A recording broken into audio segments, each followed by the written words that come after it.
Hello guys, my name is Prashant and welcome back to my channel. So आज हम unit 2 का सबसे important topic करने वाले हैं विच इज़ किरचॉफ्स लॉ।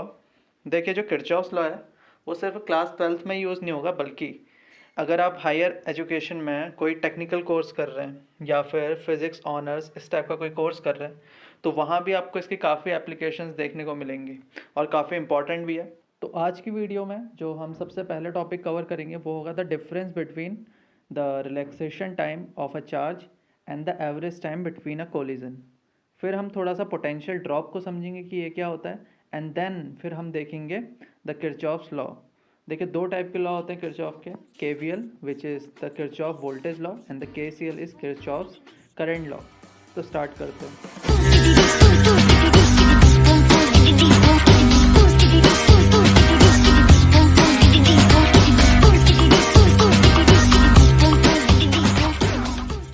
एक बच्चे ने मेरे से क्वेश्चन किया था कि जो आपने ड्रिफ्ट वेलोसिटी का फॉर्मूला बताया है वो है half small E capital E into tau divide में एम। ठीक है, लेकिन जो उसने यही फॉर्मूला बुक में देखा तो वो है सिर्फ इतना सा, जिसमें हाफ को एक्सक्लूड किया हुआ है, हाफ उसमें है ही नहीं। तो देखिए डिफरेंस क्या है, जब बुक में आप पढ़ते हैं तो वहाँ पे टाउ को अज्यूम किया हुआ है रिलैक्सेशन टाइम। ठीक है, वहाँ पे टाउ को दिया हुआ है रिलैक्सेशन टाइम, लेकिन जब मैंने ये डेरिवेशन बताया था तो वहाँ पे मैंने कंसिडर किया था टाउ का average time between two successive collisions. दो जो कोलिजन्स हो रहे हैं उनके बीच में जो टाइम का एवरेज है उसको मैंने टाउ कंसिडर किया था। लेकिन जब आप बुक्स में देखेंगे और जब न्यूमेरिकल्स भी इवन उसमें दिए होंगे तो वहाँ पे एवरेज टाइम नहीं दिया होगा। अगर एवरेज टाइम दिया है तब तो यही वाला फॉर्मूला लगाना है, लेकिन वहाँ पे नॉर्मली मेंशन किया होता है रिलैक्सेशन टाइम। अब एक बार हम इसको समझते हैं कि रिलैक्सेशन टाइम क्या होता है। तो इसको समझने के लिए मैंने एक कंडक्टर लिया है, ये बेसिकली एक लॉन्ग वायर है। ठीक है, उसमें एक इलेक्ट्रॉन है, वैसे तो बहुत सारे इलेक्ट्रॉन होंगे बट इसको समझने के लिए मैं सिर्फ एक इलेक्ट्रॉन ले रहा हूँ। तो ये इलेक्ट्रॉन है और ये कुछ लैटिस पॉइंट है। ठीक है, लैटिस पॉइंट जहाँ पे एटम्स वाइब्रेट कर रहे होते हैं। अब देखिए होगा क्या, जैसे इलेक्ट्रिक फील्ड में अप्लाई करता हूँ, जैसे ही मैंने यहाँ पे इलेक्ट्रिक फील्ड अप्लाई किया तो क्या क्या चेंजेस आएंगे वो समझते हैं। सबसे पहली चीज़ तो अब इलेक्ट्रॉन कहीं ना कहीं बायस्ड हो जाएगा इलेक्ट्रिक फील्ड के अपोजिट डायरेक्शन को मूव करने के लिए। क्यों होगा? क्योंकि इलेक्ट्रिक फील्ड लाइन हमेशा पॉजिटिव टू नेगेटिव मूव करती है। तो देखिए पॉजिटिव की तरफ कोई इलेक्ट्रॉन कहीं ना कहीं अब अट्रैक्ट होगा तो एक फोर्स एक्सपीरियंस करेगा जो कि इस इलेक्ट्रॉन को एसेलरेट करेगा। अब देखो होगा क्या, तो कहीं ना कहीं इलेक्ट्रॉन आगे को मूव करने के लिए अब बायस्ड है। तो अब जब वो आगे को मूव करता है तो सपोज एसेलरेट होके वो इस वाले लैटिस पॉइंट से कोलाइड कर जाता है। समझ में आया? यहाँ पे इसने कोलाइड कर दिया। अब उसके बाद होगा क्या, अगर नॉर्मल में एक इलास्टिक कोलिजन के बारे में समझूं, जब एनर्जी का जो लॉस होता है वो कितना होता है, ज़ीरो होता है, तो उस पर्टिकुलर टाइम पे ये जो लैटिस पॉइंट पे एटम होता है उसका साइज़ काफ़ी बड़ा है, इलेक्ट्रॉन का साइज़ काफ़ी कम है, तो एक कहीं ना कहीं पूरा बाउंस बैक होकर आ जाना चाहिए था, बैकवर्ड आना चाहिए था।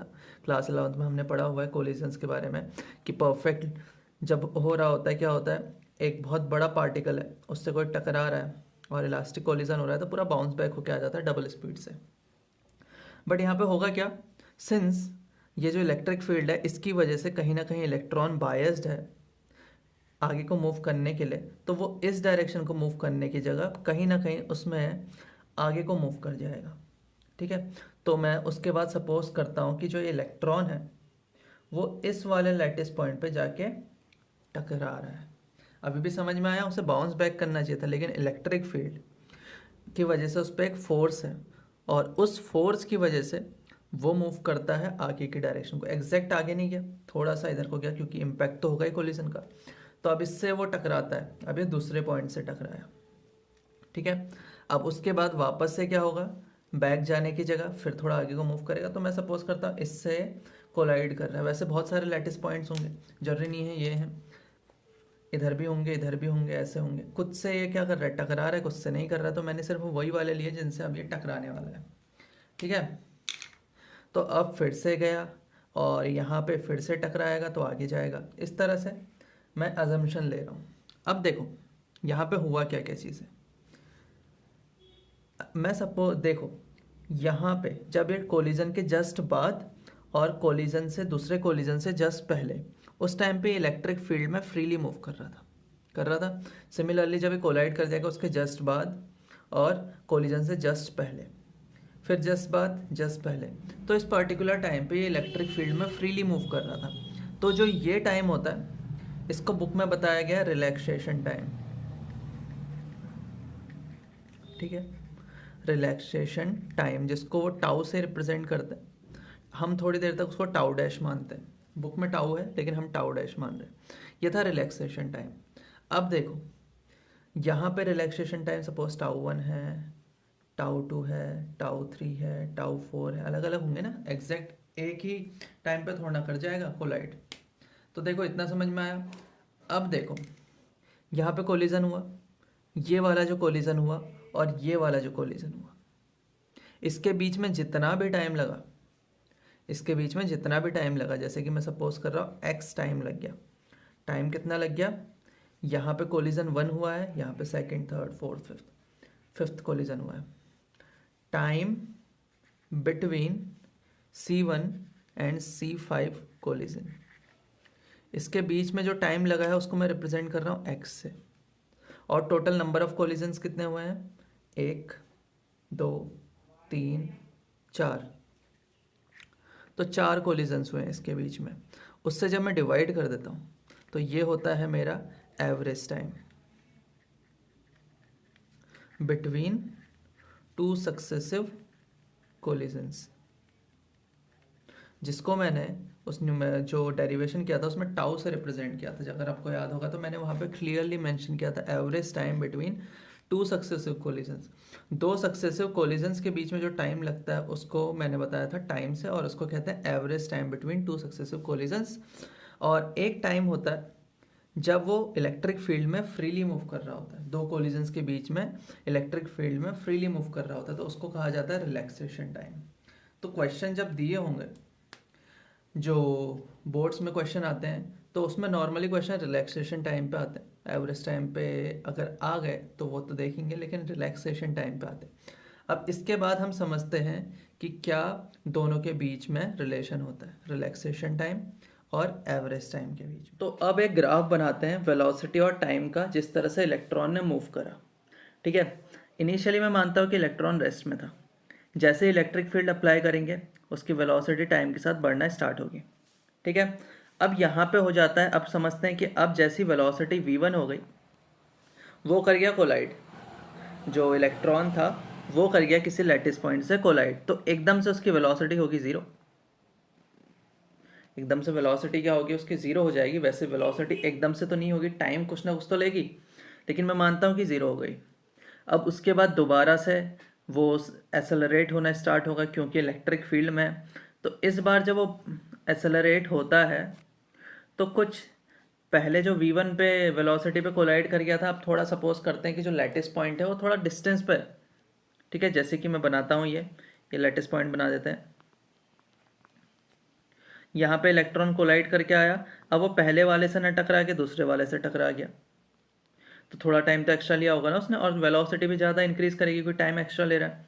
इलेक्ट्रिक फील्ड तो यूनिफॉर्म है, तो इस बार वो v1 वेलोसिटी पे ना जाके v2 वेलोसिटी पे कोलाइड कर गया, और टाइम भी थोड़ा एक्स्ट्रा लेगा। ये टाइम भी एक्स्ट्रा लिया उसने यहाँ पे जो था। ठीक है, अब मैं एक और ग्राफ बनाऊंगा जिसके अंदर जो भी सारी पैरामीटर्स पिछले ग्राफ में आए थे उसका एवरेज होगा।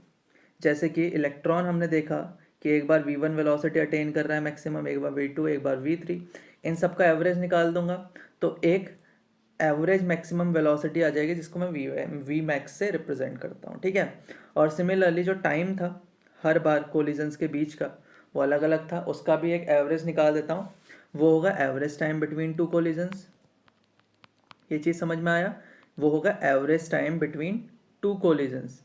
ठीक है, अब समझते हैं, अभी इसको ध्यान मत देना कि ये क्या है, आगे समझेंगे क्या है। तो देखिए ग्राफ बनाते हैं।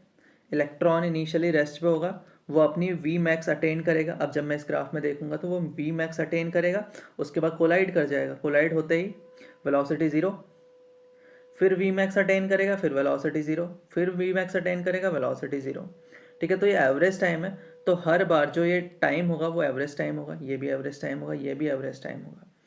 अब देखिए, आपको पता है दो कोलिजन्स के बीच में जो टाइम होता है एवरेज, उसको हम कहते हैं average time between two successive collisions, जो मैंने फॉर्मूले में भी यूज़ करा था, average time between two successive collision, जिसकी वजह से ड्रिफ्ट वेलोसिटी का फॉर्मूला था half E by M into tau आया था, ये आया था टाउ।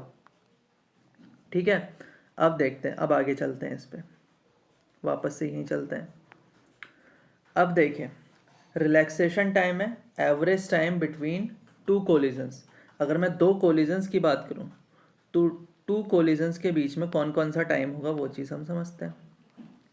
जब भी दो कोलिजन्स होंगे, जब भी दो कोलिजन्स हो रहे हैं, तो उसके बीच में एक टाइम तो है रिलैक्सेशन टाइम, जब इलेक्ट्रॉन फ्रीली मूव कर रहा है, प्लस जो कोलिजन के टाइम पे टाइम लग रहा है। दो टाइम ऐड हुए, एक तो रिलैक्सेशन टाइम और एक कोलिजन टाइम। तो आपको देख के पता चल रहा है कि हो ना हो, कहीं ना कहीं एवरेज टाइम रिलैक्सेशन टाइम से तो ज़्यादा है, लेकिन कितना ज़्यादा है वो चीज़ हम समझते हैं। देखिए, जो एवरेज टाइम होता है वो रिलैक्सेशन टाइम से 2 टाइम्स ज़्यादा होता है। ठीक है, तो एवरेज टाइम हमेशा रिलैक्सेशन टाइम से 2 टाइम्स ज़्यादा होता है। तो बुक में कभी भी आप देखेंगे तो रिलैक्सेशन टाइम को टाउ कंसिडर करा हुआ है, तो एवरेज टाइम का कहीं ना कहीं फॉर्मूला बन जाएगा 2 टाउ। ये चीज़ समझ में आ गया। तो तभी यहाँ पे जो ये लिखा हुआ था वो था 2 टाउ। क्यों? क्योंकि यहाँ पे टाउ हमने कंसिडर करा हुआ है रिलैक्सेशन टाइम को, तो एवरेज टाइम का फॉर्मूला बन जाएगा 2 टाउ। तो अभी भी समझ में आया, एवरेज टाइम है जो टाइम लग रहा है दो सक्सेसिव कोलिजन्स के बीच में, वो वाला पर्टिकुलर टाइम होता है average time between two successive collisions. और रिलैक्सेशन टाइम होता है कि जब इलेक्ट्रिक फील्ड में फ्रीली मूव कर रहा होता है अपना इलेक्ट्रॉन कोलिजन से पहले। अब समझते हैं फॉर्मूले में क्या क्या चेंज आएगा। तो अगर मैं रिलैक्सेशन टाइम को टाउ कंसीडर करूं जो बुक में दिया हुआ है, तो एवरेज टाइम की जगह पे टाउ की, क्योंकि हमने टाउ कंसीडर करा था एवरेज टाइम को, तो अब हो जाता फॉर्मूला 2 टाउ, क्योंकि अब हम रिलैक्सेशन टाइम को टाउ कंसीडर कर रहे हैं, तो यहाँ पे 2 टाउ हो जाएगा। तो ड्रिफ्ट वेलोसिटी में क्या चेंज आएगा? ड्रिफ्ट वेलोसिटी का पूरा फॉर्मूला ही चेंज हो गया। ई, कैपिटल ई, ये होना चाहिए था capital E upon M tau, जहाँ पे टाउ है रिलैक्सेशन टाइम। तो अब यही चीज़ आपको याद रखनी है कि क्वेश्चन में दिया क्या हुआ है। अगर रिलैक्सेशन टाइम दिया हुआ है तो फॉर्मूला होगा ई टाउ बाय एम, और एवरेज टाइम दिया हुआ है तो फॉर्मूला होगा half E by M tau, जहाँ पे टाउ होगा एवरेज टाइम। ठीक है, तो इससे चेंजेस किस किस फॉर्मूले में आएंगे? इससे चेंजेस आएंगे कंडक्टिविटी के फॉर्मूले में भी, क्योंकि कंडक्टिविटी का फॉर्मूला होता था N E square tau upon 2m, जहाँ पे टाउ होता था एवरेज टाइम। अब अगर मेरे को रिलैक्सेशन टाइम के फॉर्म में चाहिए तो 2 से मल्टीप्लाई करो, तो फॉर्मूला आ गया N E square tau upon m। तो ये चेंजेस आते हैं, बाकी फॉर्मूले दोनों सही हैं, इसमें कंफ्यूज मत होना, बस टाइम दोनों अलग अलग होते हैं। तो अब हम समझेंगे किरचॉफ्स लॉ। दो लॉ हैं, उनको अब हम समझने वाले हैं, बट उससे पहले हमें एक टर्म समझना पड़ेगा विच इज़ पोटेंशियल ड्रॉप, कि पोटेंशियल ड्रॉप क्या होता है। ठीक है, तो देखिए क्या है, उसको समझने से पहले हम फिर से रिकॉल करते हैं पोटेंशियल डिफरेंस क्या होता है। किसी भी एक यूनिट चार्ज को उठा के एक पॉइंट से दूसरे पॉइंट पे लाने में जो वर्क डन हमें करना पड़ता है उसको ही पोटेंशियल डिफरेंस कहते हैं। ठीक है, यानी कि वर्क पर यूनिट चार्ज जो हमें करना पड़ा एक पॉइंट से दूसरे पॉइंट पे किसी भी चार्ज को लेके आने में, और वो चार्ज में चार्ज कितना होना चाहिए? यूनिट। तो पोटेंशियल डिफरेंस को रिप्रेजेंट करते हैं वी बी ए से। और इलेक्ट्रिक पोटेंशियल आपको पता होगा, इन्फिनिटी से एक पॉइंट चार्ज को उठा के लाने में, किसी सर्टेन पॉइंट पे लाने में जो वर्क डन करना पड़ता है उसको कहते हैं इलेक्ट्रिक पोटेंशियल। तो जो पोटेंशियल डिफरेंस है वो कहीं ना कहीं रिप्रेजेंट कर रहा है कि मैं कितना वर्क कर सकता हूँ पर यूनिट चार्ज पे। ठीक है, अब इस डायग्राम पे आते हैं। इस डायग्राम में मैंने एक बैटरी ली है जिसका पोटेंशियल डिफरेंस है 10 वोल्ट, यानी कि यहाँ पे इलेक्ट्रिक पोटेंशियल होगा 10 वोल्ट और इस पे 0 वोल्ट होगा, तो दोनों का डिफरेंस कितना आ गया? 10 वोल्ट। तो यानी कि ये बैटरी पर यूनिट चार्ज पे 10 वोल्ट का वर्क कर सकती है, और इस सर्किट में करंट है 1 एम्पेयर और रेजिस्टेंस है 5 ओम 5 ओम। अब यहाँ पे मैंने 3 पॉइंट ले लिए, पॉइंट ए यहाँ पे, पॉइंट बी, पॉइंट सी। इतना समझ में आया? अब मैं देखता हूँ कि जो ए बी है इसके अक्रॉस कितना पोटेंशियल डिफरेंस है, इसके अक्रॉस कितना पोटेंशियल डिफरेंस है। कैसे फाइंड आउट कर सकते हैं? ओम्स लॉ बताता है ना ये चीज़ कि potential difference across any two point is given by product of current and resistance. तो इट मीन्स पोटेंशियल डिफरेंस यानी कि VAB का वैल्यू कितना होगा? 5 into 1 which means 5 volt.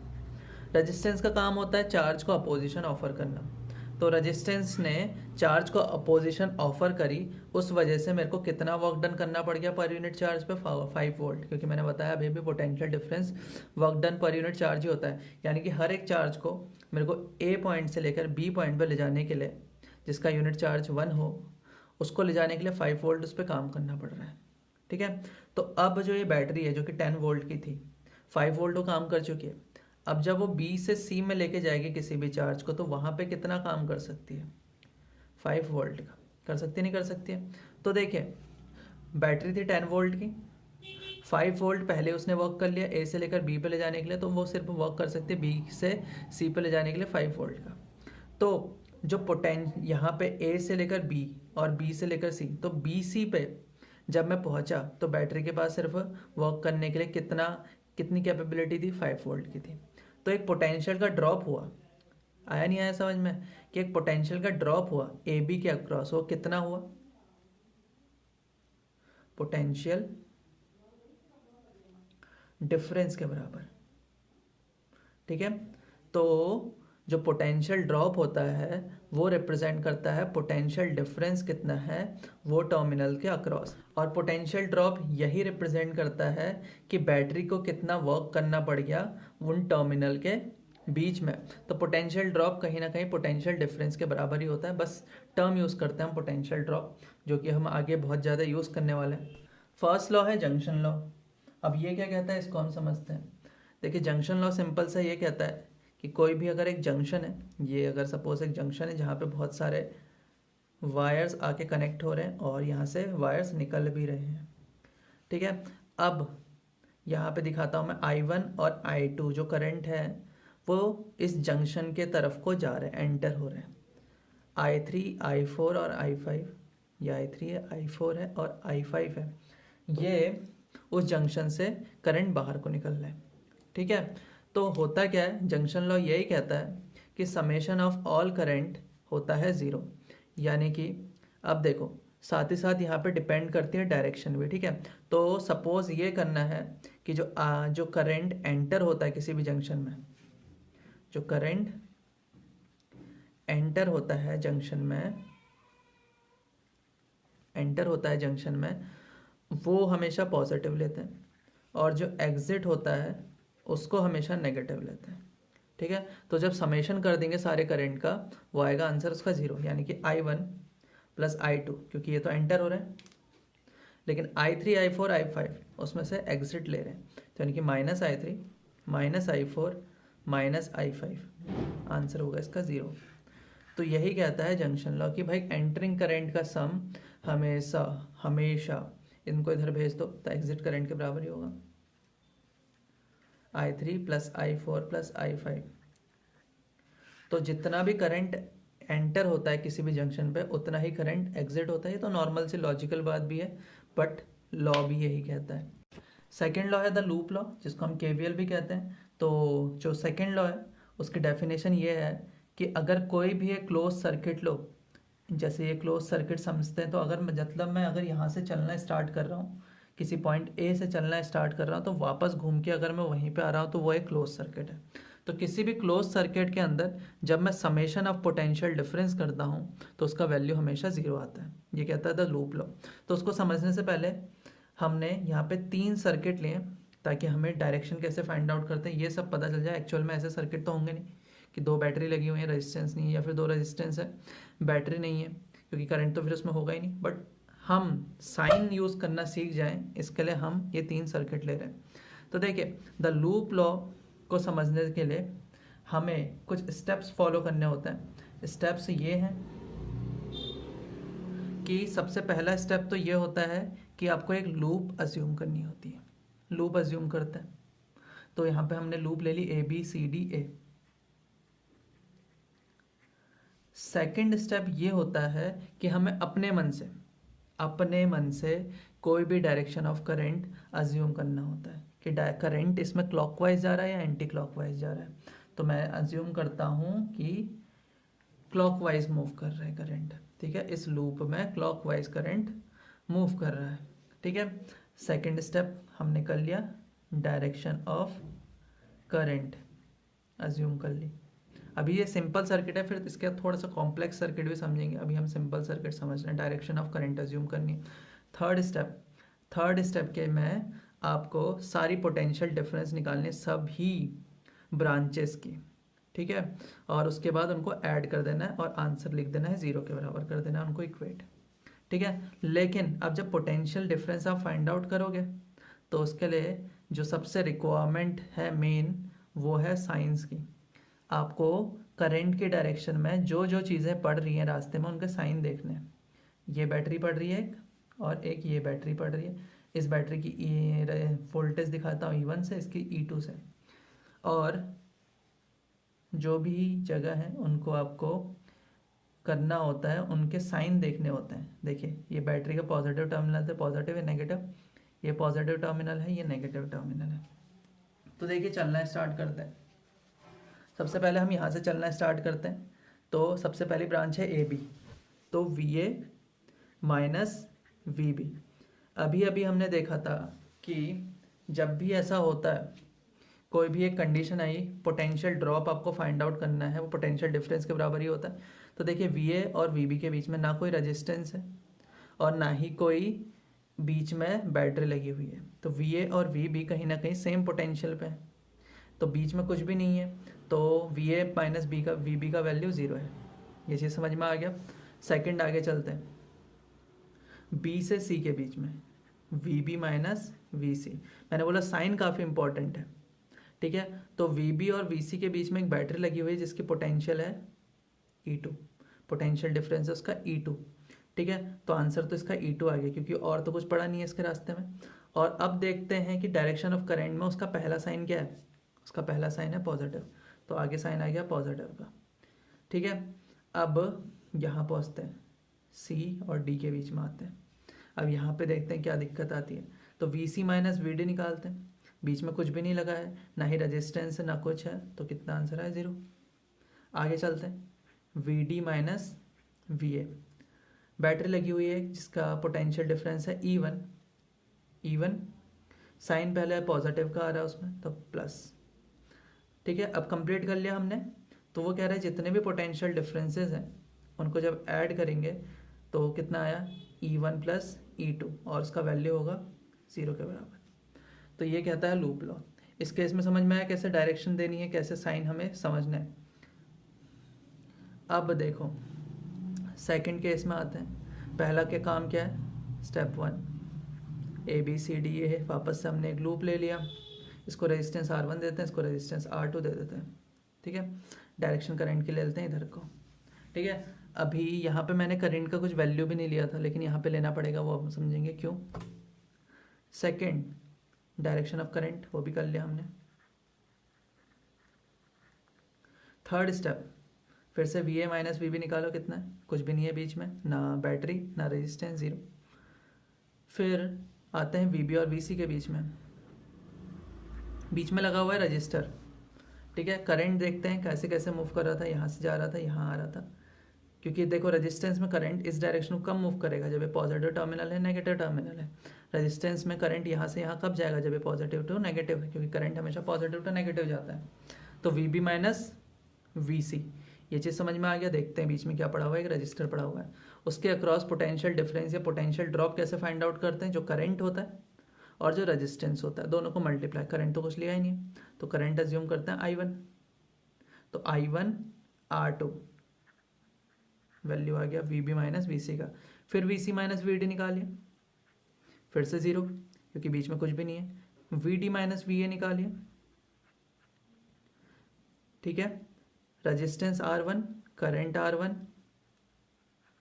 Sign क्या है पहले, पॉजिटिव का, यहाँ भी साइन किसका था, पॉजिटिव का। तो अब देखिए आंसर क्या आता है, I1 R2 plus I1 R1 is equals to 0। आ गया इस केस में। देखिए ये खाली हम साइन समझने के लिए ले रहे हैं, मैं वापस से बता रहा हूँ, ऐसे सर्किट मिलेंगे नहीं, क्योंकि दोनों रेजिस्टेंस हैं तो करंट कैसे हो सकता है उसमें। अब इसमें आते हैं, ये बैटरी है जिसका पोटेंशियल डिफरेंस ई से दिखाता हूँ, रेजिस्टेंस को आर से रिप्रेजेंट करता हूँ। वापस से यहाँ से चलना स्टार्ट करेंगे। पहला स्टेप सेम लूप लो, दूसरा step direction of current low, value भी लेते हैं करंट की, ठीक है, आई लेते हैं करंट या I1 कुछ भी ले लो, कोई दिक्कत नहीं, डायरेक्शन ऑफ करंट ले लिया।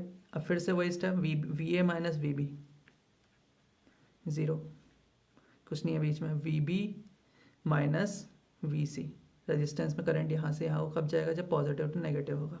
आंसर आया I1 R, V C minus V D, कुछ नहीं है बीच में, फिर से zero, V D minus V A, एक बैटरी लगी हुई है जिसका नेगेटिव टर्मिनल है, पॉजिटिव टर्मिनल है, कितना ई वैल्यू और साइन पहले आ रहा है नेगेटिव का क्योंकि पहले टर्मिनल लगा है नेगेटिव का।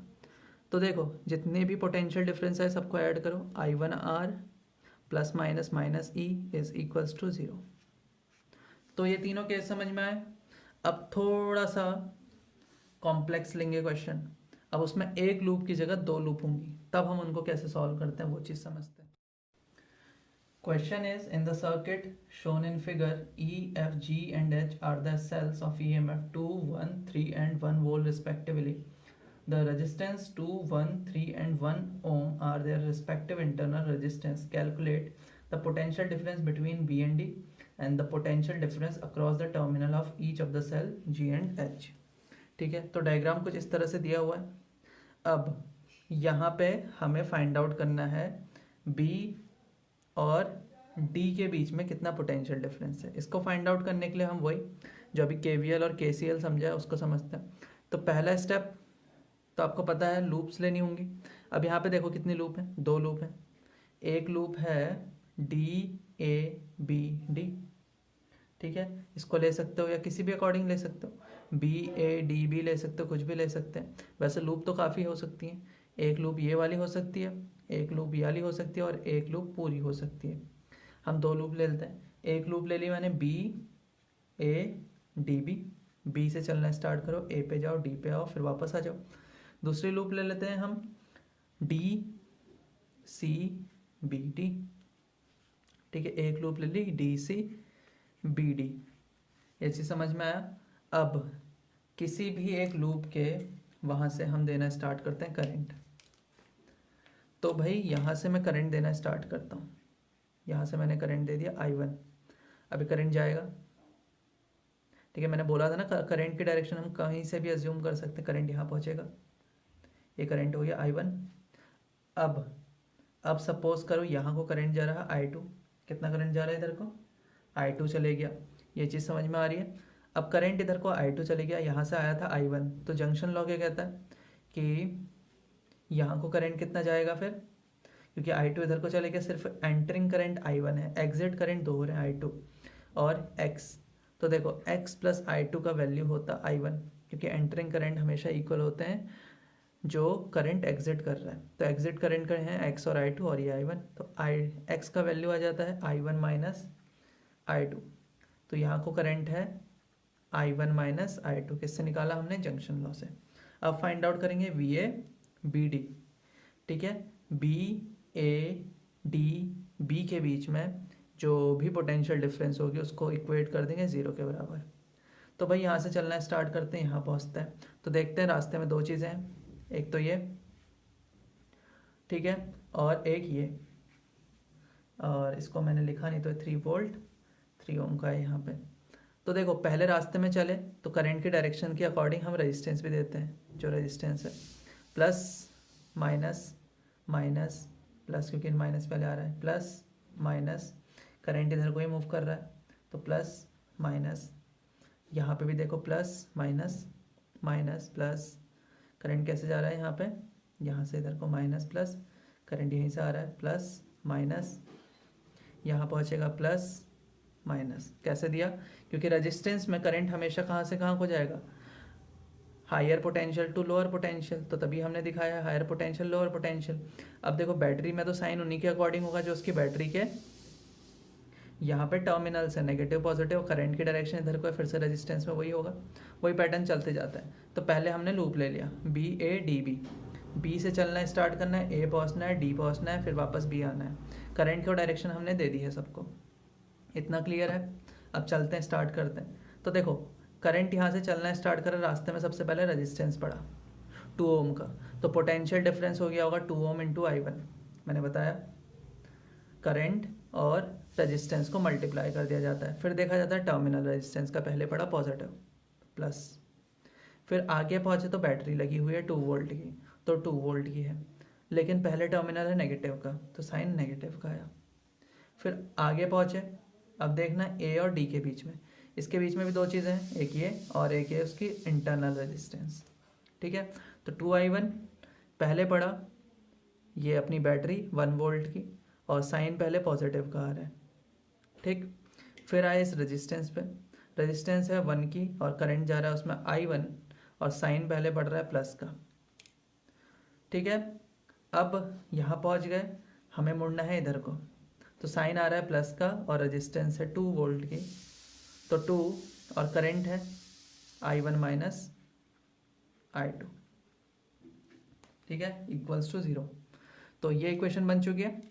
अब चलते हैं दूसरे वाले लूप में, डी से चलना स्टार्ट करना है, सी पे पहुंचना है। दो चीज़ें रास्ते में पड़ रही हैं, एक है बैटरी और एक है रेजिस्टेंस। बैटरी की बात करें तो बैटरी की EMF है 3 और पहले पड़ रहा है नेगेटिव टर्मिनल, तो -3 आ जाएगा। फिर आगे चलो, रेजिस्टेंस का पहले पॉजिटिव टर्मिनल है क्योंकि करंट की डायरेक्शन कुछ इस तरफ को है, 3 करंट है I2, इतना समझ में आया। अब आगे चलो, यहाँ पे रेजिस्टेंस है 1 की, ठीक है, साइन पड़ रहा है पहले पॉजिटिव का, करंट की डायरेक्शन, करंट की वैल्यू है I2। यहाँ पहुँचेंगे तो बैटरी मिलेगी, पहले टर्मिनल है पॉजिटिव का 1 वोल्ट की है, तो +1। अब आगे चलो, यहाँ से घूम के यहाँ भी तो आना है, तो देखो करंट है I1 माइनस I2 और पहले टर्मिनल पड़ रहा है नेगेटिव का, तो -2 into I1 minus I2 is equals to 0। ये इक्वेशन है, ये एक इक्वेशन है। दोनों इक्वेशन देखो कितने दोनों में वेरिएबल है, I1 I2 I1 I1, यानी कि 2 ही हैं, और इसमें भी 2 ही वेरिएबल हैं। तो I1 भी फाइंड आउट कर लोगे, I2 भी फाइंड आउट कर लेंगे, किसी भी मेथड से, एलिमिनेशन से कर लो, लीनियर, या फिर सिंपल यहाँ से I1 का वैल्यू निकालो, I2 यहाँ पे पुट कर दो जहाँ जहाँ पे I1 है, और I2 का वैल्यू निकाल लो एक इक्वेशन से। तो I1 आ जाएगा 5/13 एम्पेयर, I2 आ गया 6/13 एम्पेयर, ठीक है। अब देखो I1 भी पॉजिटिव आया है, I2 भी पॉजिटिव आया है, तो अगर दोनों पॉजिटिव आए हैं तो इसका मतलब क्या है कि जो हमने डायरेक्शन अज्यूम करी थी करंट की, वो गलत नहीं है, वो सही है एकदम। तो यानी कि इस सर्किट में करंट जा रहा है 5/13 एम्पेयर, इस सर्किट में करंट जा रहा है 6/13 एम्पेयर। अब देखते हैं बीच वाले में कितना करंट जा रहा है, वो है I1 minus I2। So I1 minus I2 is equals to 5/13 minus 6/13, ठीक है।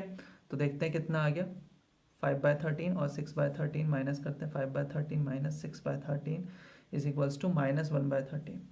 अब यहाँ पे जो माइनस साइन आया वो क्या रिप्रेजेंट कर रहा है, देखो माइनस साइन यहाँ पे सिर्फ यही रिप्रेजेंट करता है कि भाई जो मैंने डायरेक्शन ली है करंट की वो अपोजिट ले ली है, ठीक है।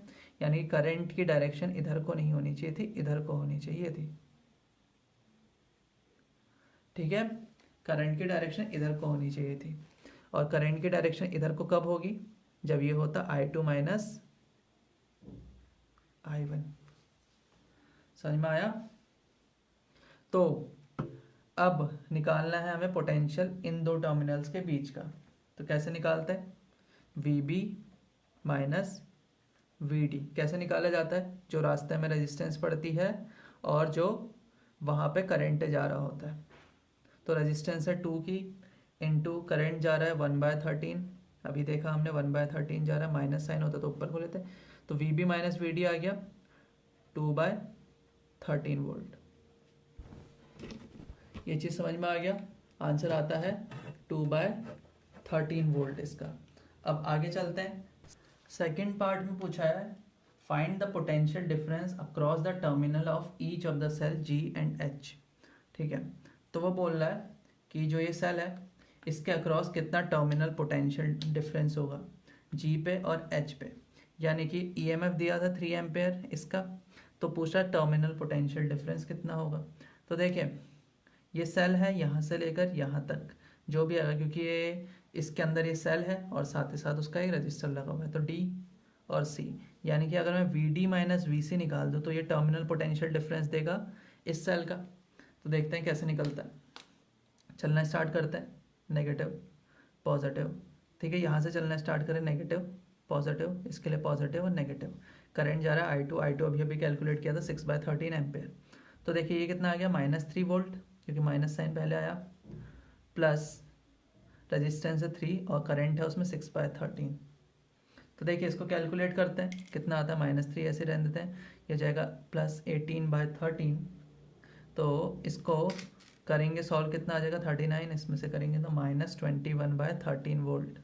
ठीक है, तो VD और VC के अक्रॉस पोटेंशियल डिफरेंस कितना, -21/13 वोल्ट। माइनस साइन क्या रिप्रेजेंट कर रहा है कि VD का पोटेंशियल VC से कम है, क्योंकि मैंने यहाँ पे माइनस किया फिर भी माइनस साइन आ रहा है, तो यहाँ कहीं ना कहीं ये बड़ा होगा, तो यानी कि यहाँ का पोटेंशियल यहाँ से ज़्यादा होता, तो यानी कि VC minus VD is equals to 21/13 volt. ये चीज़ समझ में आ रहा है कि अगर कभी भी नेगेटिव साइन आ जाता है तो इसका मतलब यही होता है कि जो डायरेक्शन मैंने ली थी वो अपोजिट ले ली थी। ठीक है, तो VC माइनस VD का वैल्यू है 21/13 वोल्ट। तो VC माइनस VD रिप्रेजेंट कर रहा है जो टर्मिनल पोटेंशियल डिफरेंस है इसका, क्योंकि ये EMF थी, ये रेजिस्टेंस इसके लगी हुई थी, तो इनके अक्रॉस जो पोटेंशियल डिफरेंस होगा वही सेल के अक्रॉस होगा। सिमिलरली यहाँ फाइंड आउट कर लेते हैं, VC माइनस VB लिख देते हैं।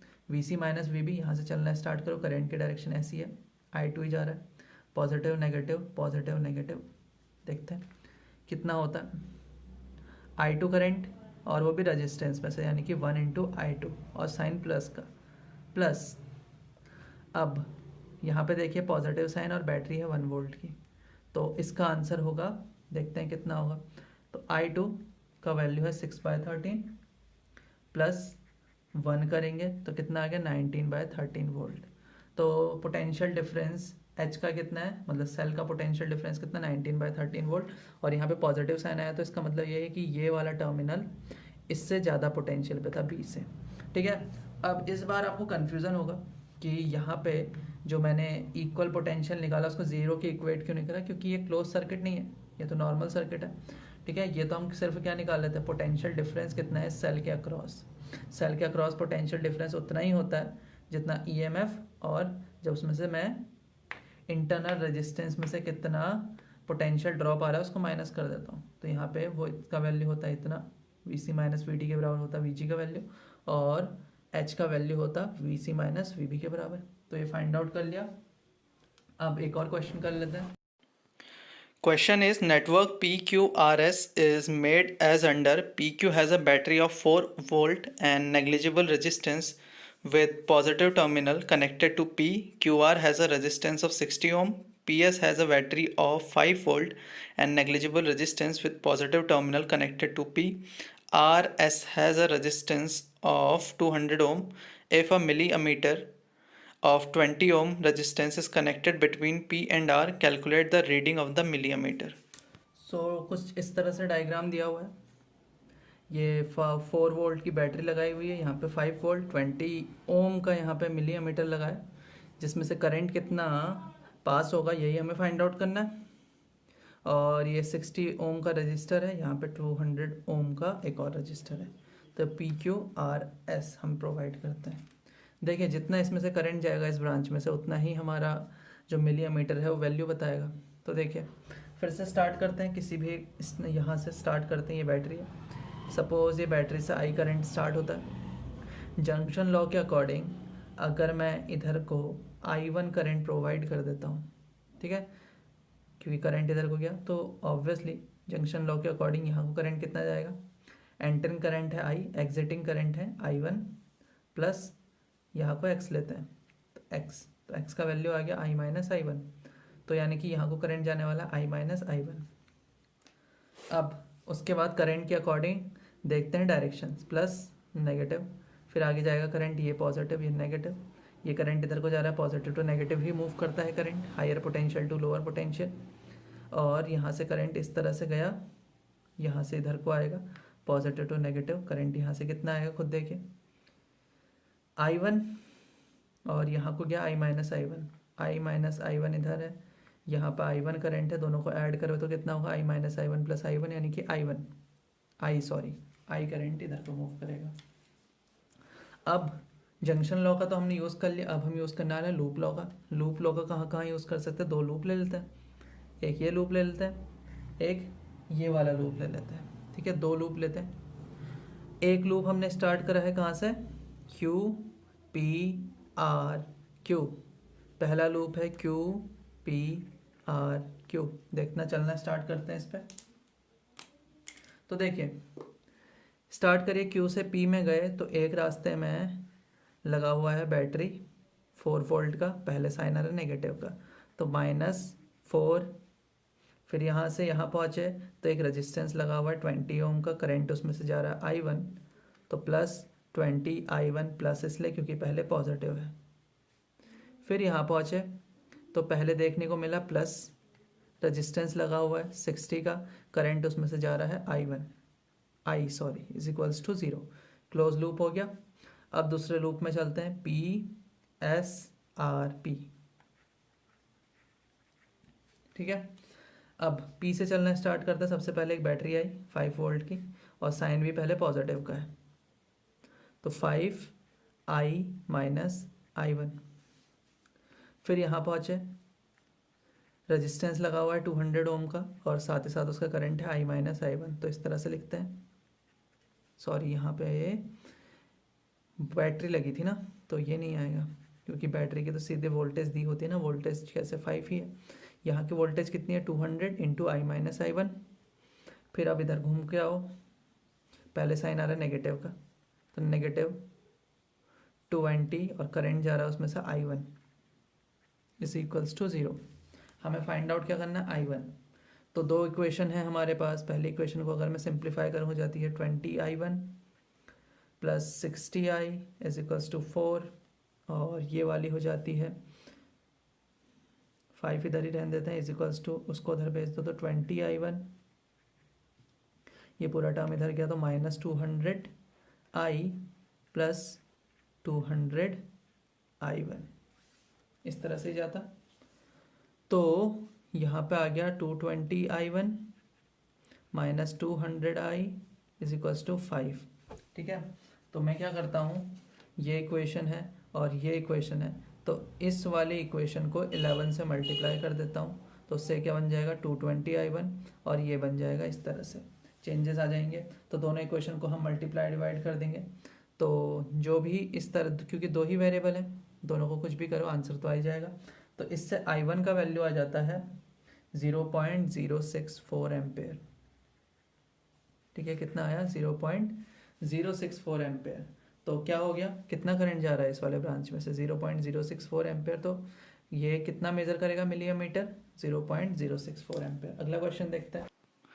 Question is, using Kirchhoff's law, calculate the potential difference across the 8 ohm resistor.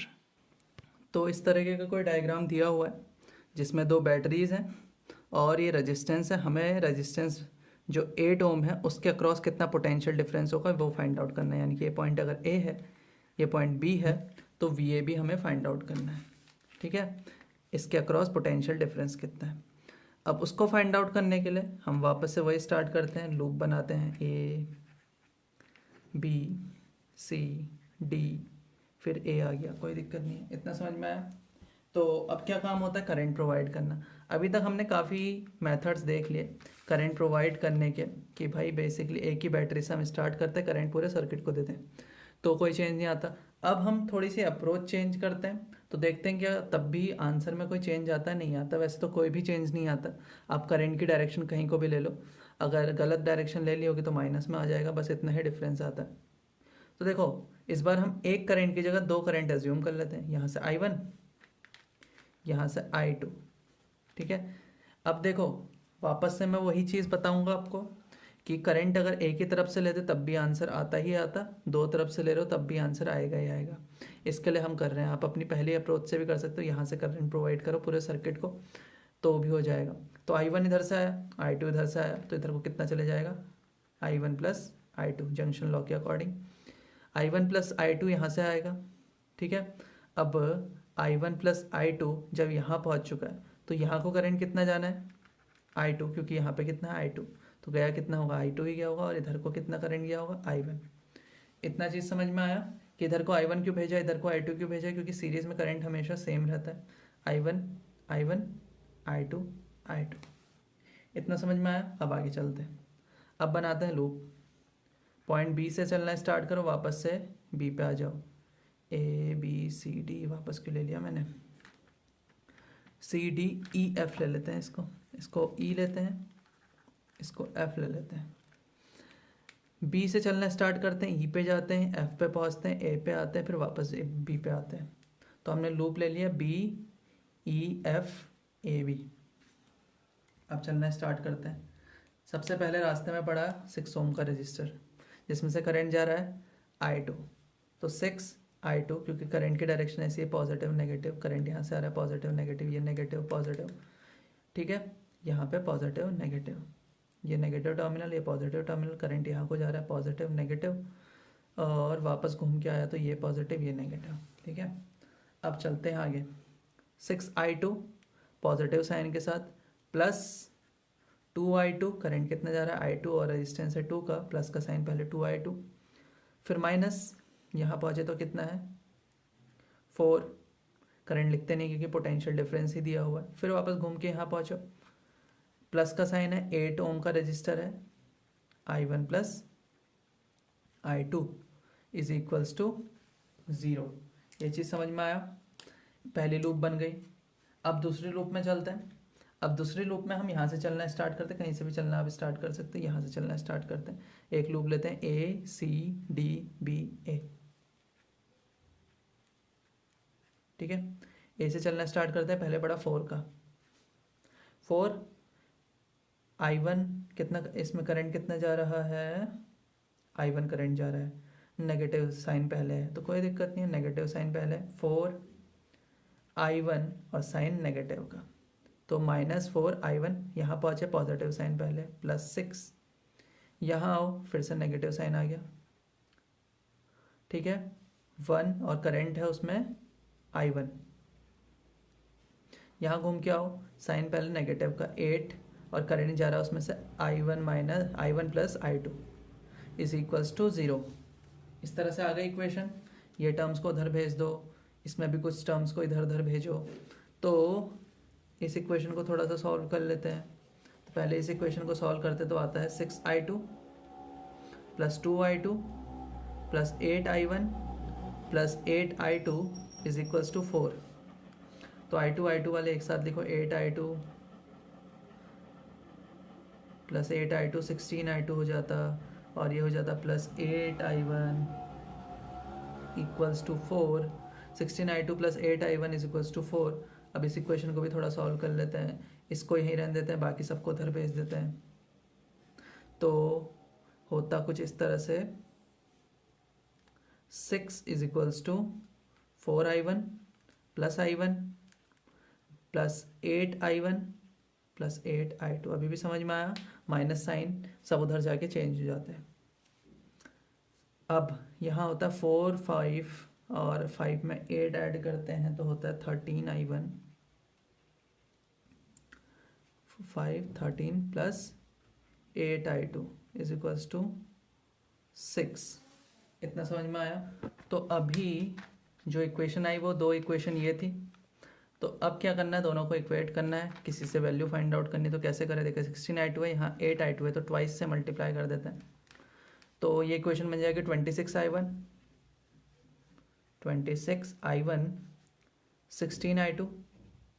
16I2 दोनों के बीच में प्लस का साइन है, ठीक है, इज इक्वल्स टू 6 2 टाइम्स कितना होता है 12। तो दोनों इक्वेशन को माइनस करते हैं। 16I2 से 16I2 कैंसिल हो जाएगा, यहाँ माइनस साइन, यहाँ माइनस साइन, यहाँ कितना अच्छा 8, यहाँ बचेगा 18I1। So I1 is equals to 8/18, answer होता है 4/9। तो ये चीज़ समझ में आया। अब आगे चलते हैं। तो I1 का वैल्यू आ गया 4/9। इसी तरह I1 का वैल्यू किसी भी एक इक्वेशन में पुट करके फाइंड आउट करेंगे तो I2 का वैल्यू आ जाएगा 1/36, ठीक है। I1 आ गया, I2 आ गया। हमें चाहिए क्या था उस सर्किट में रिक्वायरमेंट थी हमें I1 प्लस I2 की, और 8 ओम तो हमें पता था, दोनों को मल्टीप्लाई कर देते तो दोनों का पोटेंशियल डिफरेंस आ जाता, तो मल्टीप्लाई कर देंगे, तो 8 into I1 plus I2, so VAB will be equals to 8 into I1 which is 4/9 into ये, सॉरी प्लस, दोनों के बीच में प्लस है, तो करेंगे तो 8 इंटू एलसीएम लेंगे 36, इसके ऊपर मल्टीप्लाई हो जाएगा 4 टाइम्स, तो 16 प्लस 1 17/36 इंटू 8 करेंगे तो कितना आंसर है 4.25 एम्पेयर। तो इस तरह से क्वेश्चन करने हैं इसके। तो बाकी क्वेश्चन अभी जब सीरीज पैरेलल करेंगे उसके साथ करना स्टार्ट करेंगे, तो अभी तो इतना ही देखते हैं, फिर मिलते हैं नेक्स्ट वीडियो में।